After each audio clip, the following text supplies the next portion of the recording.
अजिंक्य तारा तुझा प्रश्न असताय तू नभांगणात असणार आहेस आणि तुझी बायको जर या मुक्त भूमीवर राहिली तर ते गालबोट तुला असेल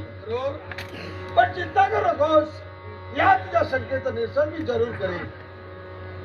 जगातील प्रत्येक नवऱ्याची बायको म्हणजे त्याची अर्धांगिनी अर्धांगिनी याचा अर्थच पुरुषाचा अर्धांग म्हणजे त्याची बायको असते तुझ्या बायकोचा जन्म जरी असुरकुलात झाला तरी सुद्धा अल्प कालावधीतच तिनं प्रतिवता धर्म साकारलाय ते पवित्र प्रेम तिच्या समाविष्ट आहे मी सांगितल्याप्रमाणे अल्प कालावधीत ही तुझी बायको तुझ्यात समाविष्ट होईल आणि हिच्या पवित्र तेजानं तू आज निस्तेज आहेस पण ही तुझ्यात समाविष्ट झाल्यानंतर तिच्या पवित्र तेजानं तू प्रफुल्लित आणि प्रज्वलित होशील